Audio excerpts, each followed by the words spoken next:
Good purchasing activities include the following 9 actions, which impact the organization directly and indirectly. 1. To get the best buy, suitable quality at minimum cost. 2. To pay reasonably low prices, negotiating and executing all company commitments. 3. To develop satisfactory sources of supply and maintain good relationships with them. 4. To secure optimal supplier performance by seeking process improvements across boundaries between trading partners. 5. To locate new and better materials and products. 6. To keep inventories throughout the supply chain as low as is consistent with company needs. 7. To carry out programs to continually reduce total cost of purchases. 8. To develop effective controls and procedures. And 9. To keep acquisition costs at the minimum compatible with optimal performance. These 9 purchasing actions are recognized for impacting the bottom line of the organization. The most prominent direct contribution will be on the 2 forces that drive the bottom line, sales and costs. The impact on net income and return on investment, or ROI, have a major influence on shareholder value.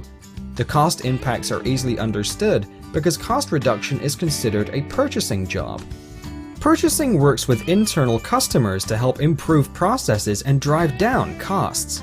Purchasing also works with suppliers to improve processes, looks at alternative materials, different locations, and transportation modes.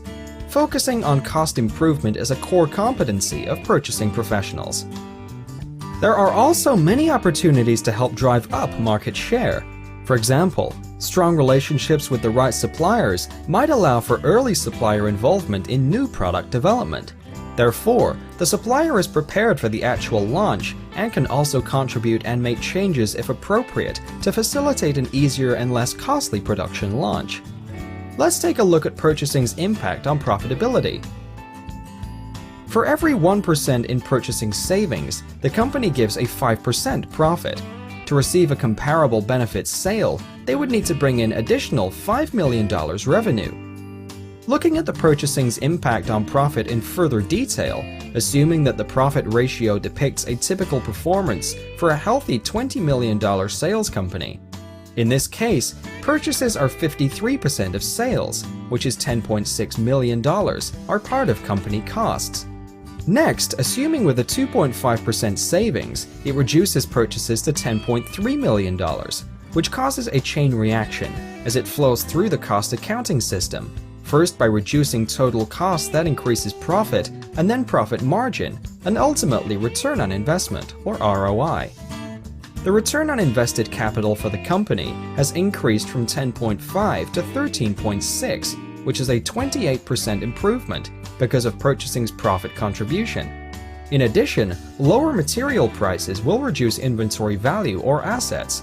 Therefore, the final result is an even higher investment turnover than shown. This is a measure of purchasing's effect on the total company results.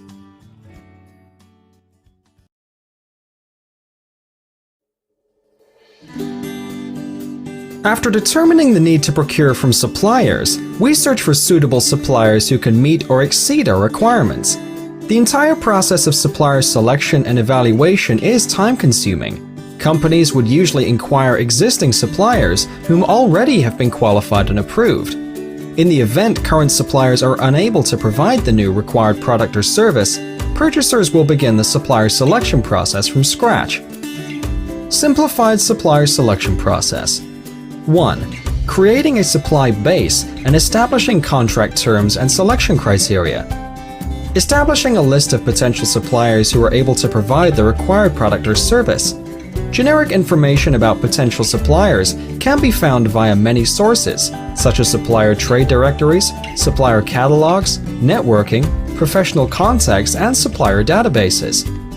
We can then request from the identified suppliers more detailed information about the products and services they provide.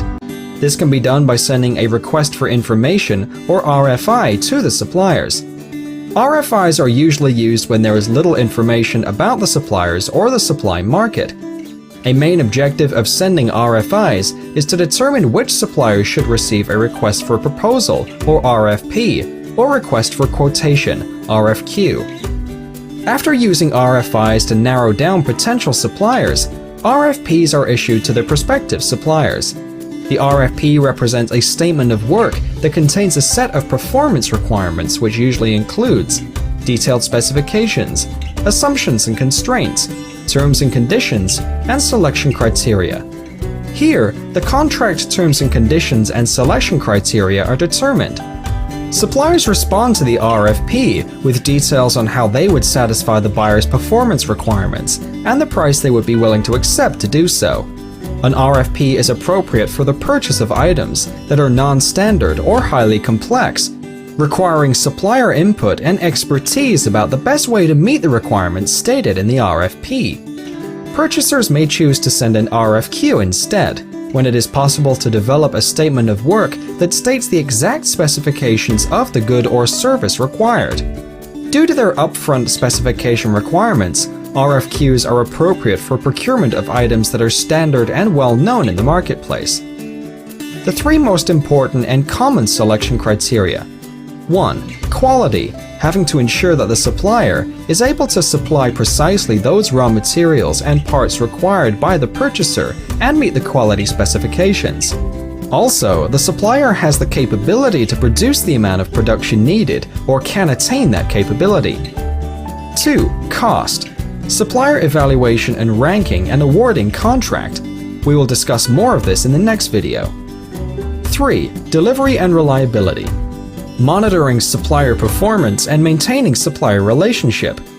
We need to ensure that suppliers are constantly performing according to our expectations. Routine and random audits may be used to detect anomalies and identify areas for improvement for our suppliers.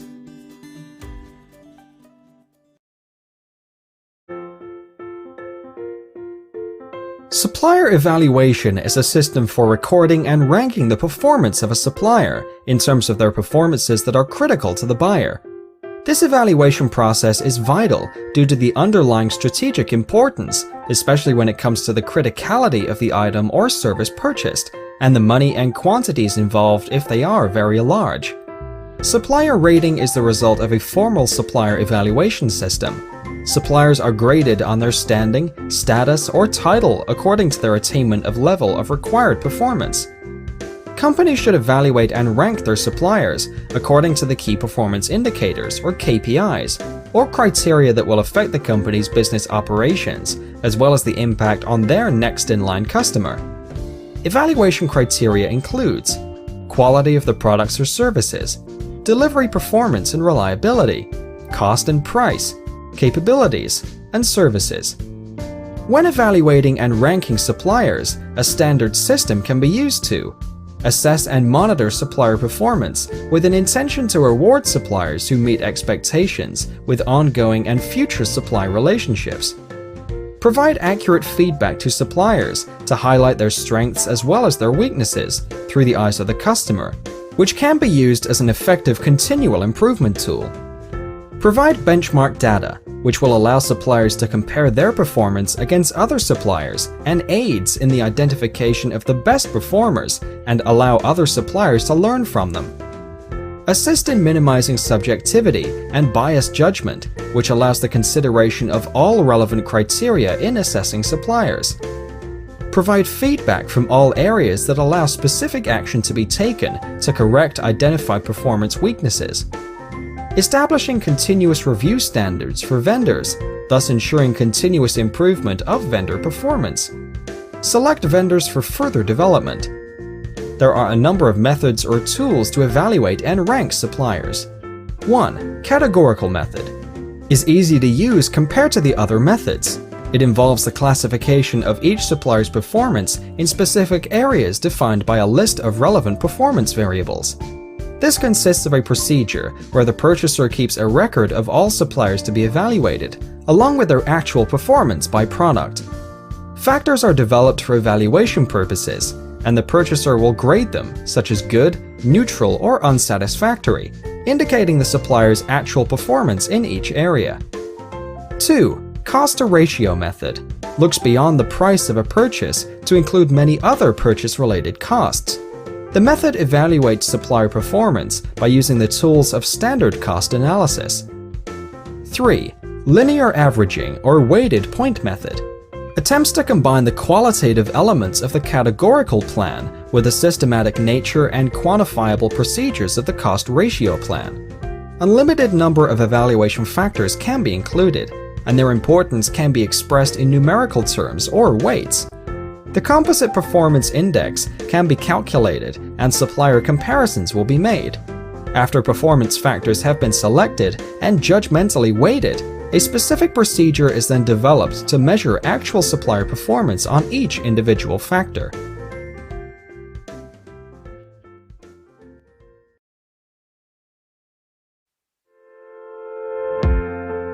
Simply defined, cost analysis is a breakdown of constituent costs. From a purchasing perspective, we need to know what makes up the cost of the raw materials going into production. This will be included into the cost price of the final product. Breaking down purchasing costs may have a greater or lesser degree of sophistication, depending upon the importance of the purchase. The more critical the buy, the more in-depth the breakdown. For instance, a purchaser of manufactured parts will need to know the amounts and percentages of the cost of raw material, production, logistics, indirect, and overhead. Indirect is always tricky as there is no precise uniform definition. Some organizations classify packaging, advertising, marketing, and sales expense as indirect costs. Activity-based costing, or ABC, is a method of assigning cost to product or services based on the resources that they consume.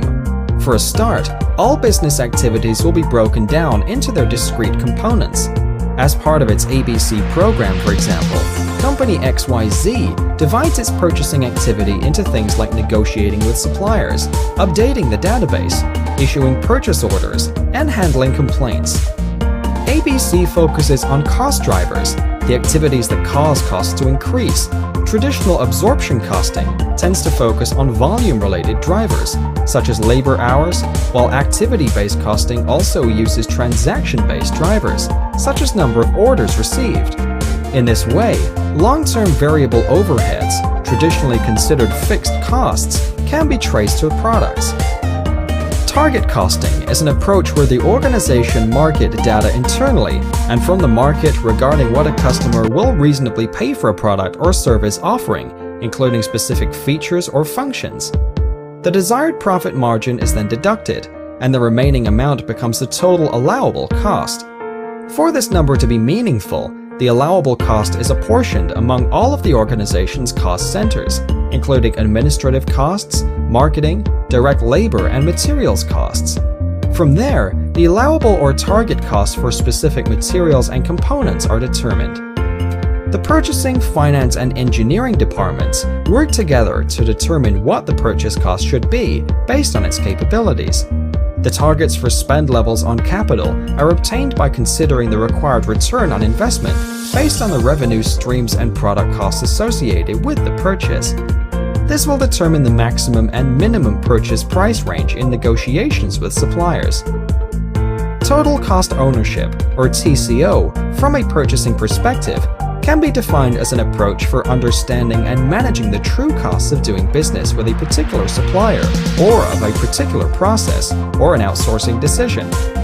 TCO includes price, administration, usage, training, and disposal costs that are often hidden at the time of a purchase or process decision is made. Procurement, with the idea that total cost of ownership analysis as a more thorough and complete analysis of purchases, could significantly reduce purchase costs. TCO can be used in supporting a supply chain focus, supply chain cost management, strategic sourcing decisions, supplier selection, focusing on key supplier continuous improvement, understanding customer decisions, and understanding supplier costs.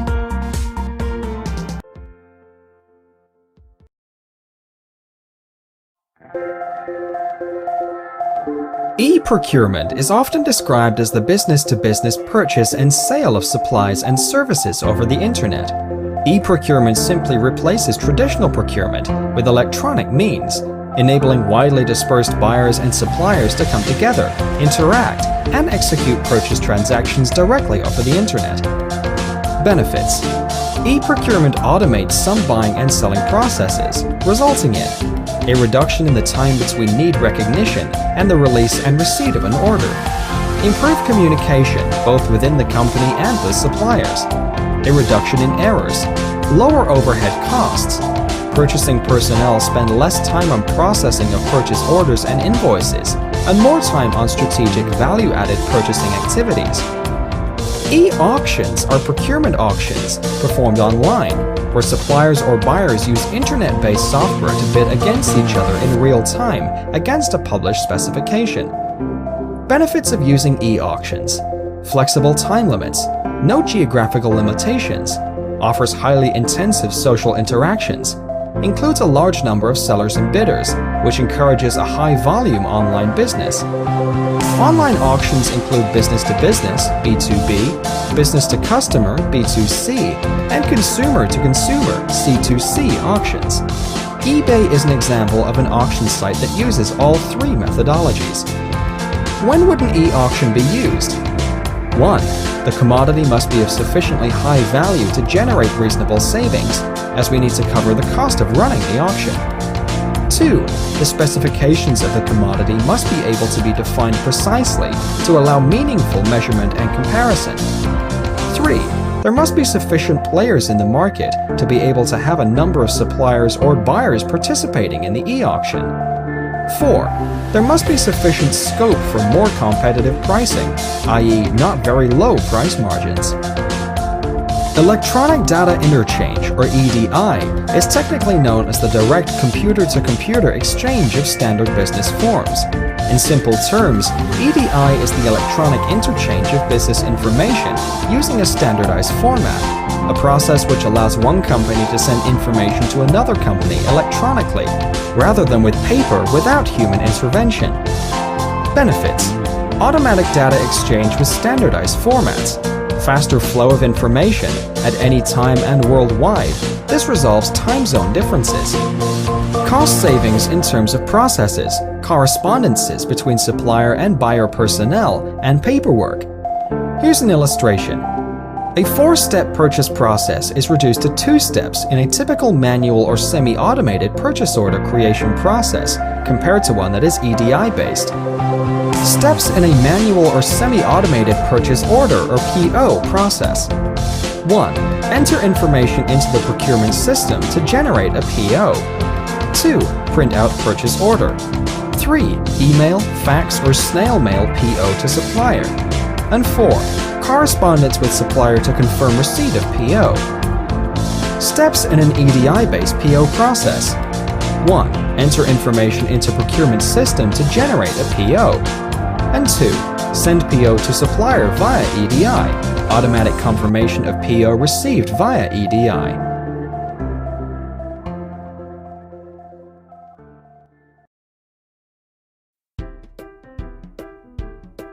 The way a company operates will affect the way the purchasing department is structured. Having a purchasing organization structured in the wrong manner can lead to higher costs for materials and inconsistencies for the production of finished goods, which can lead to decrease in customer satisfaction and loss of sales. There can be 3 types of purchasing structures. 1. Centralized purchasing. The centralized purchasing organization will accommodate the purchasing requirements for the whole company. For example, if a company has 5 branches across Europe, the central purchasing organization will be located in one location and purchase items for all 5 branches. There are a number of reasons why companies would choose this type of purchasing structure. Firstly, by having a single purchasing organization, the company is able to leverage the total spend of the company when negotiating with suppliers. This should allow the purchasing department to obtain the best price and conditions or extra services from suppliers by offering them a commitment to buy in larger volumes. Secondly, it allows purchasing personnel to specialize in one area. For example, a purchasing operative could work with suppliers who provide wood products, and increases understanding of the wood suppliers and time spent on building long-term relationships with the best wood suppliers, instead of having to divert the attention to other types of suppliers. Companies often like centralized purchasing departments, as it gives them a higher degree of control over the purchasing process. By having the purchasing dispersed across the organization, then there would be a far greater number of personnel involved in the process and less control of the purchasing process. 2. Decentralized purchasing. Decentralized purchasing allows each branch to carry out their own purchasing.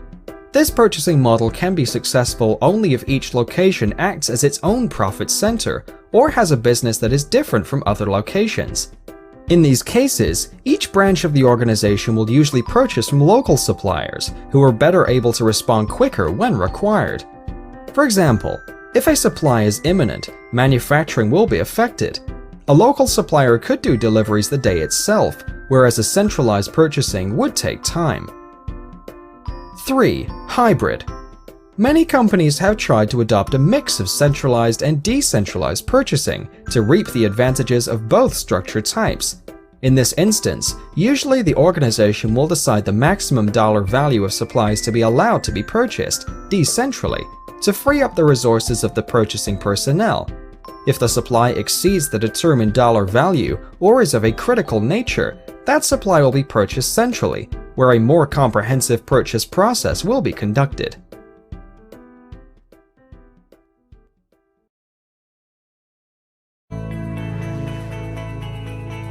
Nine essential steps of the purchasing process. Step 1. Recognition of need. The first step to purchasing process is to identify the need to purchase materials. Any errors will result in a negative chain effect. Do take note, any discrepancies in each of these 9 steps may often result in a scrap and rework, which equates to expensive delays for next-in-line supply chain partners. For example, manufacturers may end up throwing away purchased materials and rebuying them at an additional expense. Purchasers should never assume or take initiative to purchase material for other departments. Assumption and presumption will result in a waste of effort and valuable company resources. Departments, staff, or requesters who need to purchase materials should always initiate this process.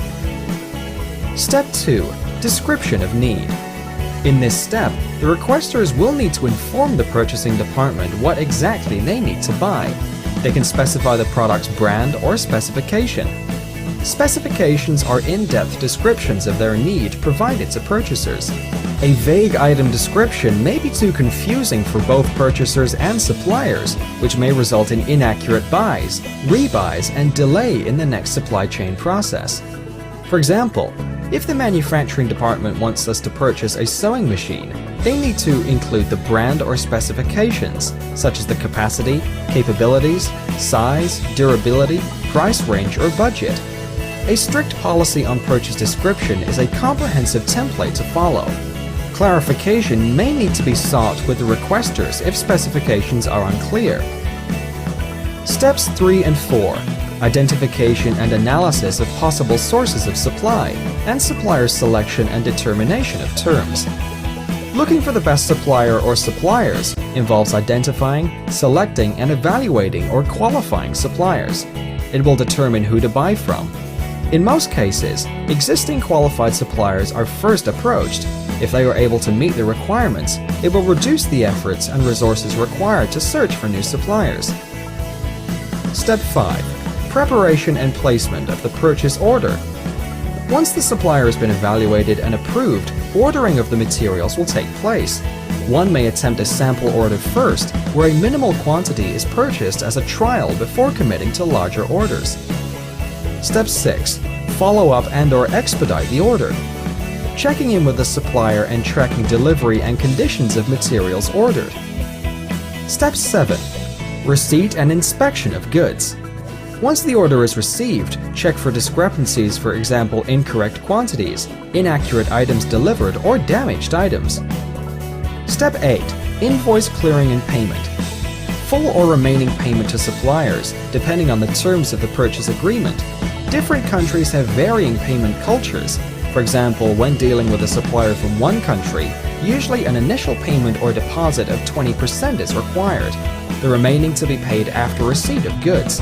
Whereas another supplier from another region may insist on 100% payment before shipping out the items.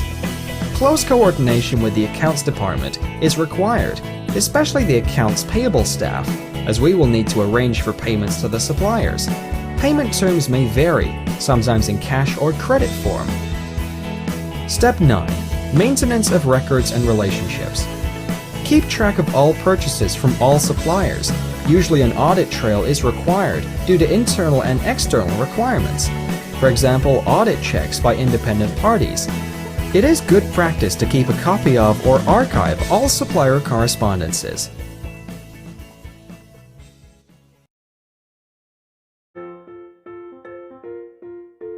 Have you ever thought of actually making the things you buy every day, or growing your own vegetables instead of buying them, or cutting your hair yourself instead of going to a hairdresser?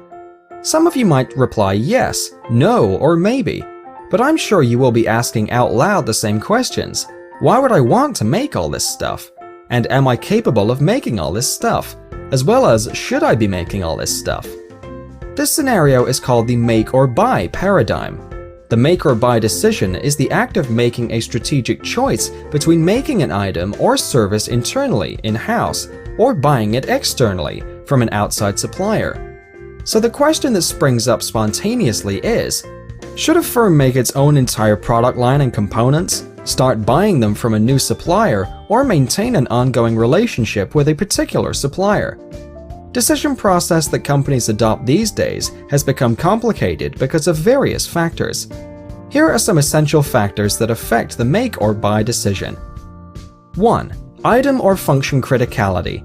It's desirable to choose in-house capabilities when a product or a function is critical to a company's performance or is considered a core operation.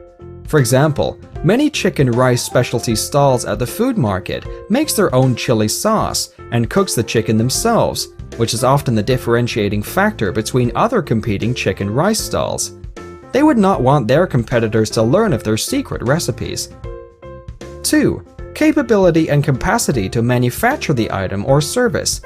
As much as companies would like to produce the item or service themselves, they may lack the technical expertise or machinery to make it themselves. Buying from others may be the next best alternative. 3. Cost. Among the total costs that must be considered are the outlays for managing the outsourced provider, especially as the outsourced process changes. These can be significant. For example, software customization on a third-party information technology network can add a huge surcharge to the outsourcing deal. Handling the customization in-house, where the IT department can work closely and more productively with end users to meet their needs, might be much less costly. Examples of possible hidden and neglected costs when buying from suppliers: shipping and handling, expanded inventories, administrative expenses such as supplier management and quality control, and added complexity and its impact on lean flows. 4. Risks. Obvious and hidden risks with suppliers may negatively impact a purchasing company's bottom line directly or indirectly. For example, a company's reputation can be seriously harmed if the company is connected to unsavory activities conducted by their suppliers, such as sweatshop production, child labor, or environmentally damaging manufacturing techniques. To make or buy requires a considerable amount of critical thinking and foresight in order to arrive at the best outcome for the organization.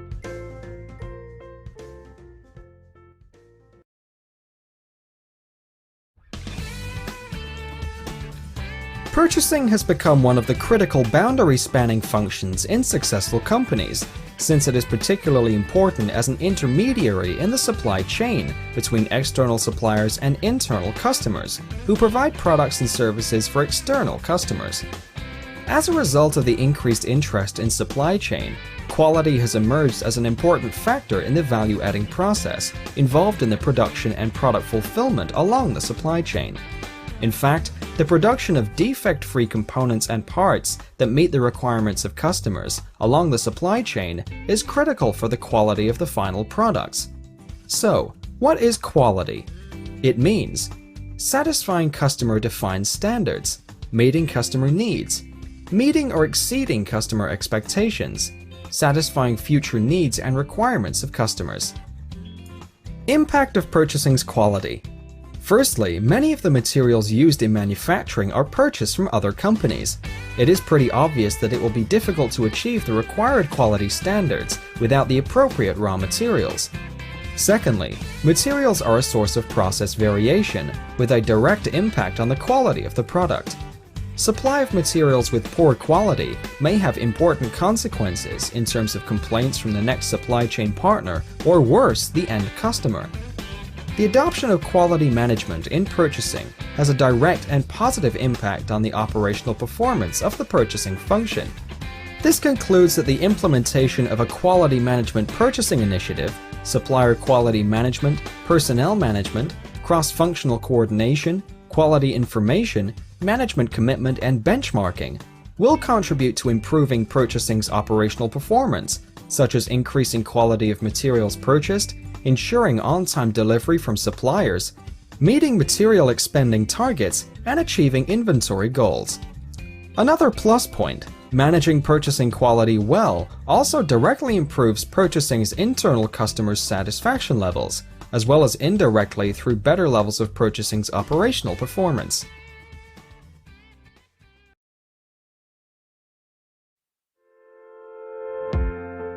Total Quality Management, or TQM, is often described as the system of planning and controlling of business activities, employees, and business partners in a way that products or services produced meet or exceed customer expectations.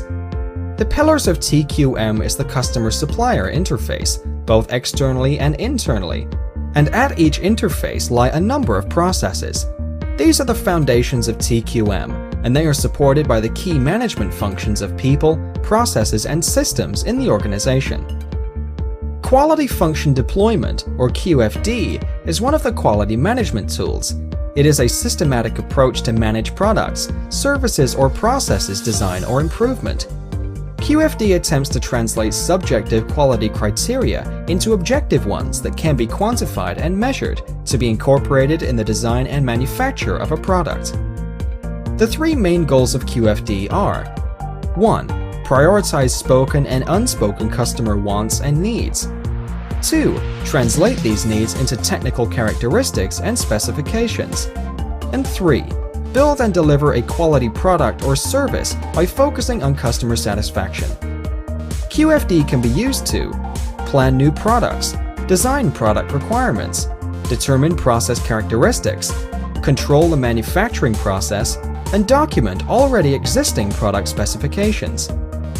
A simplified QFD implementation process. Step 1. Customer Requirements, Voice of the Customer, or VOC, are information and requirements from customers they have for the product or service. Step 2. Customer Importance Ratings. Customers will rate the importance of each requirement. This number will be used later in the relationship matrix in Step 4. Step 3. Technical Descriptors. The attributes and features of each customer requirement is detailed here. Step 4. Relationship Matrix. The relationship between customer needs and the company's ability to meet those needs. We are trying to identify what is the strength, strong or weak, of the relationship between the technical descriptors and the customer's needs. Step 5. Analysis of competitor products. Compare with competitors' products. Step 6. Target values for technical descriptors. Prioritization. Each technical descriptor is given a value, with the highest value of most importance and priority, providing a cue on which aspects of the product to work on first and their corresponding resources that should be spent on them. Purchasers can make a huge impact on the success of the QFD outcome in two ways. 1. By acquiring intimate and first-hand knowledge of what the customer really wants, purchasers are more well-informed to determine their needs and identification for raw materials and parts required for production, leading to more accurate and appropriate make-buy decisions and sourcing of suppliers. 2. Having early supplier involvement, or ESI, in the product or service design phase, the production, scrap, and rework would be quickened. Suppliers, being the expert, are able to provide advice on which materials are more suitable to be used in production after learning about the requirements of the customer up front. Considering the opinions of suppliers during or after, it may be too late to improve or spot any errors. Any discrepancies or inadequacies due to late or non-supplier involvement usually results in scrapping the prototype and rebuilding it from scratch.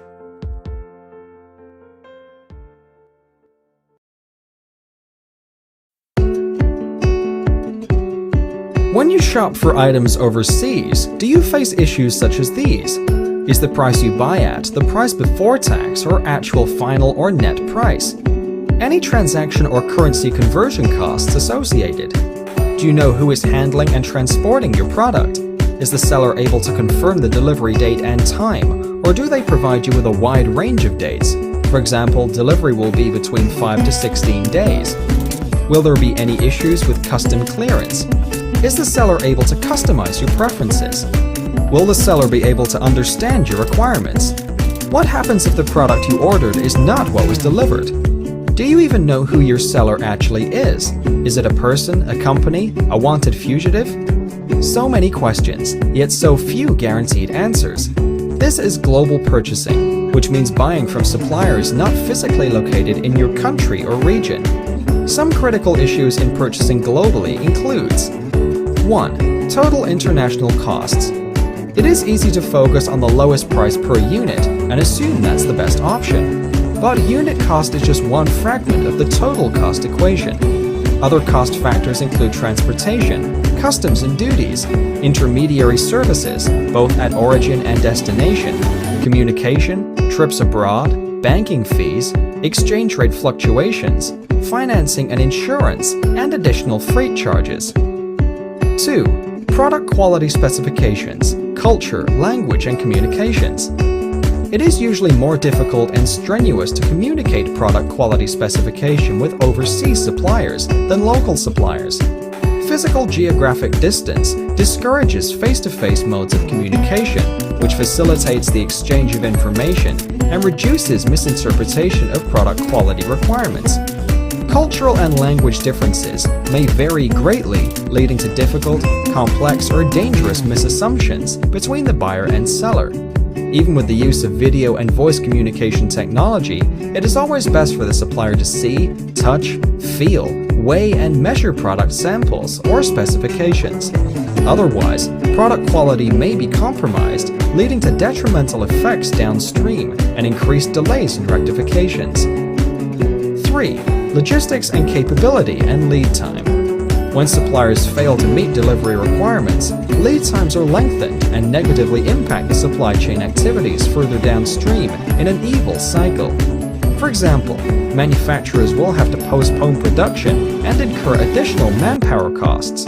Distributors will have to hold more inventory next time to replenish retailers, and retailers may encounter empty shelves, resulting in decrease in sales and customer satisfaction. 4. Supplier point of view. Since international buyers are likely to face these issues when purchasing globally, suppliers should also be aware of all these implications to better manage selling strategies to improve customer loyalty, sales prospects, or margins. If suppliers desire repeated purchases from the international buyer, efforts should be made to help the buyer in handling the global procurement problems.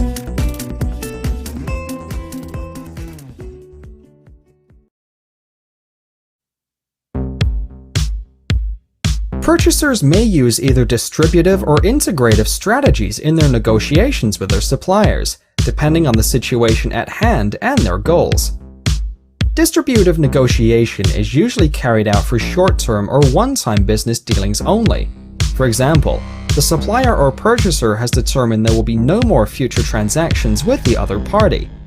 In this situation, the party using distributive negotiation will strive to take advantage of the other party, resulting in an I win only, you will lose outcome. Because of the mindset, there will not be future dealings anymore, so why should I care about you? Distributive tactics. 1. Let the other party make the first offer, as this will let you know what they're willing to give up or what is important to them. 2. Research and mention you have direct substitutes or alternatives to increase your leverage and bargaining power. 3. Provide little or no information to the other side. The less they know about your interests as to why you want to make the purchase, your difficulties or urgencies, the better is your position. 4. Try to pry as much information from the other side. Any additional information that you uncover can be used as leverage to negotiate a better deal. Integrative negotiation. An integrative bargaining is appropriate when a greater outcome can be produced together than either party could reach on its own. It's used when the parties have a relationship or want to establish one, and when cooperation benefits both parties. Integrated tactics. 1. Share and exchange honest information on list of priorities and concerns with each other. 2. Be prepared to provide concessions to the other party and vice versa. 3. Find and offer solutions that produce the most gain for the other party as well as for yourself, keeping in mind that you will be negotiating with the other party in the future, so please be willing to compromise when needed to build goodwill for future business dealings. A real challenge will be to detect or even persuade the other party to adopt the integrative negotiation approach. More often than not, one party would like to build a long-term relationship, but the other party may think otherwise, resulting in an undesirable win-lose situation.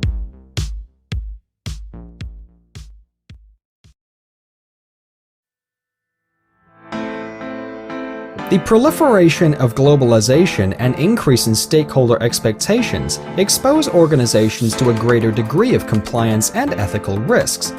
Compliance and ethical risk pose threats to an organization's financial, organizational, reputational standing, resulting from violations of laws, regulations, and codes of conduct.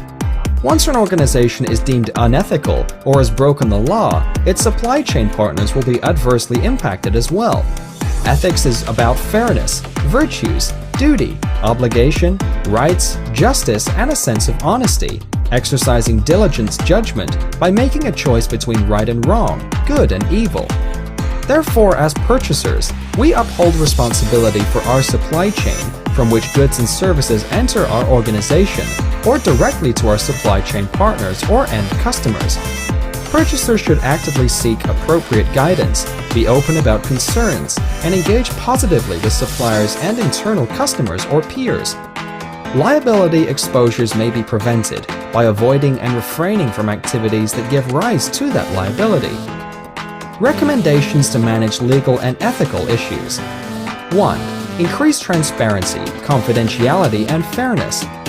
We should treat all suppliers fairly and even-handedly throughout the purchase process by being open with all those involved so that everyone understands the elements of the process. 2. Avoid corruption. Corruption should not be tolerated. Organizations must establish and follow anti-corruption laws and guidelines of respective countries they have business dealings with. If purchasers are aware of any corrupt activity, they should alert the management. Purchasers and suppliers should increase their awareness about bribery, as it is a criminal offense in many countries. Bribery comes in many forms. 3. Declaring an interest. All personal interests should be declared between the purchaser and suppliers. Purchasers should also encourage colleagues to declare any material personal interest which may affect or be seen to affect their impartiality or judgment in respect of their duties. Examples would be owning a significant shareholding in a supplier or family members being employed by a key supplier. 4. Gifts and hospitality. The offer and receipt of business gifts and entertainment can be gray and risky areas for both the purchaser and supplier, despite being recognized as standard business practice. Therefore, organizations should have a clear policy on accepting business gifts and buyers and encourage staff to conform to this policy.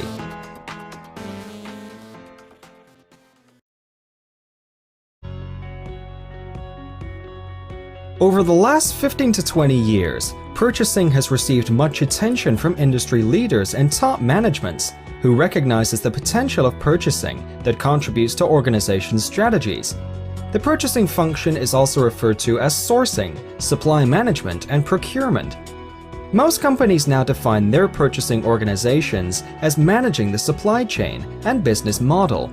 It used to be specifications based on market needs to the delivery and use of the products and services by the ultimate customers. Unfortunately, many still lack the mechanisms or insights to do this. The main reason for this change of definition is due to the realization that in order to purchase effectively, an organization must garner the efforts of individuals across all functions, reducing the cycle time and improve the quality of production of products or services. Therefore, the responsibilities for purchasing right now extends far beyond just placing a purchase order with the supplier and requiring a significant amount of knowledge and expertise in the areas of finance, engineering, manufacturing, and quality. For example, a lot of purchasing agents have engineering, manufacturing, or service backgrounds, which allow them to better understand how the supplier's products or services are integrated into the buyer's product or system.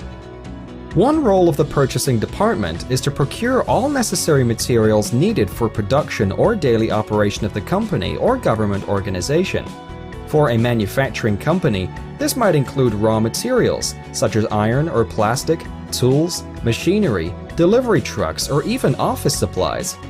In a retail environment, the purchasing department makes sure there is always sufficient products on the shelves or in the warehouses to keep the customers happy and be well stocked. With small businesses, it is important to keep inventory orders at a reasonable level. Investing large amounts of capital in excess stock could result in storage problems and in a shortage of capital for other expenditures such as advertising or research and development. Therefore, purchasing is able to fulfill the needs of the organization by aligning its functions and goals to those of the organization's strategy. For example, if the organization's strategic goal is cost leadership, purchasing can work towards lowest overall cost in its activities to buy from suppliers that provide a cost advantage. On the other hand, if the organization after a differentiation strategy, where innovation is the core of the business, purchasing can look for and work with suppliers who provide differentiation services.